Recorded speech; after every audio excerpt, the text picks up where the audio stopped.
so we've done the fans, we've done some players, and now we've got a ref and a spotter in Owen Binks. So nice to see you here. Thanks for inviting me on.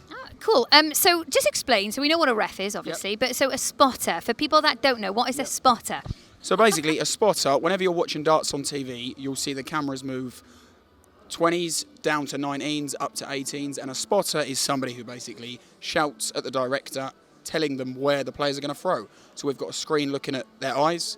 We know what numbers they're on, and we combine the two to tell the story, really. Otherwise, you don't see what's going on.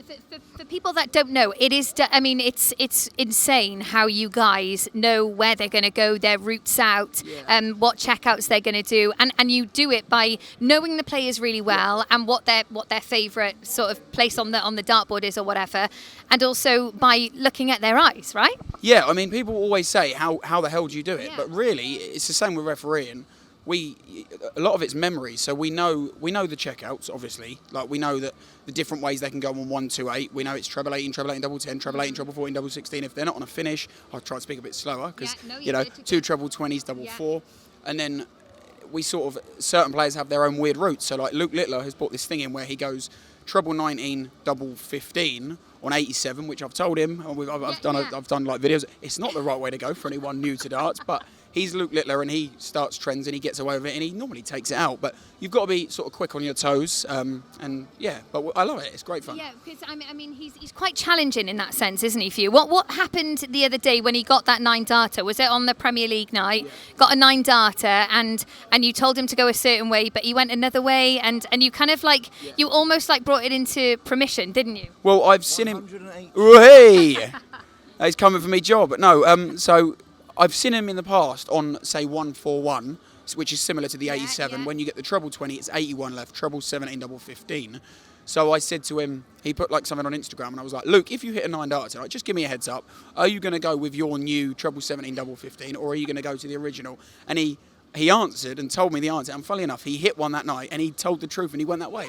So I just got a little heads up, really. And because you don't want to miss. The cameras do not want to miss the 9 darter. No, it's really difficult as well because we don't have any buttons, and the cameramen have to find the doubles themselves. So we've just got a microphone. So, for example, I had one the other day, which it can be really hard. So someone was on 38. Now you either go double 19 or you split 6 double 16. So I've shouted before he's on the oche. I've gone. It was Van Gogh in, right? Either double 19 or he might split 6 double 16. So I've looked at his eyes. They were down. He's hit a 10, and without hesitation, he's gone double 14. Now I've shouted double 14. That what I really should have done in hindsight, which you can't cover everything. I should have said, if he splits, it might be 6 double 16 or 10 double 14. But of course, if they're on 32, sometimes and they hit an 8 and they don't pause, you shout double 12. The cameramen haven't got time to get there, so you have to cover as much as you can. Yeah. That's why you might see the odd miss one. How does it feel though when we see it every now and again, not all the time? It's a rarity on Sky Sports. We're very good at what we do. You are. What happens when you do, when it is blank on the screen and they go somewhere else and it is down to you? Well, obviously, I won't be spotting that night if you don't see it. It's not me behind. No, I'm joking. No, it happens to all of us.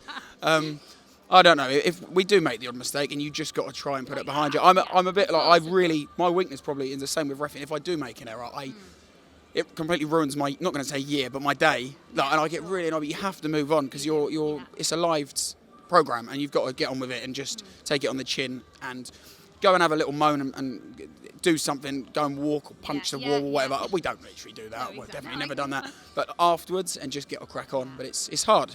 They're quite unpredictable. And with players like Littler and creating new ways, you've got to be on your toes. But it's great fun. For sure. And have you really enjoyed the transition from, doing your ref stuff into the truck, doing the spotting? Yeah, so I do marking as well. So I've got maybe 3 main roles now. I'd say reffing's always going to be my favourite. But spotting, this opportunity I've got spotting for Sky is a close second now. I absolutely love it. It's like, my dream job is to say call a world final, but my second best job in the world would now be to spot it. So, it's great to have something else that I love. Obviously, it's going to be darts. Darts is I don't have anything outside of darts, really. I don't think you're too far away from a world final, spotting it, surely. Spotting it, I don't know.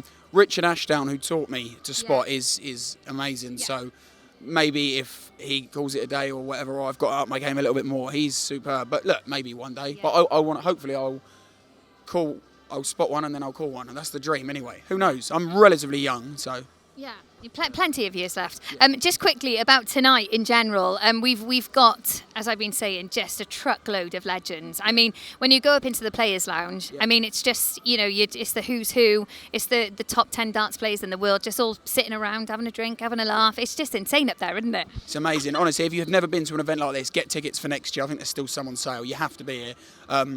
And after last night, of course, I wasn't at the Premier League last night, marking or spotting. And obviously with the final game, Humphreys and Littler was like, everyone's talking about it. I don't watch darts when I'm not there because I like to have a little bit of like no darts time. Like normal time? Yeah, because it gets a bit obsessive. But I did see the stats and obviously it did make me a little bit excited for tonight. So that's our finale. But you've got Fallon against Bow as well, a penultimate game. That's going to be amazing. And like you say, it's a room full of legends. You need to get tickets next year if you haven't, because it's an amazing event, I'm telling you.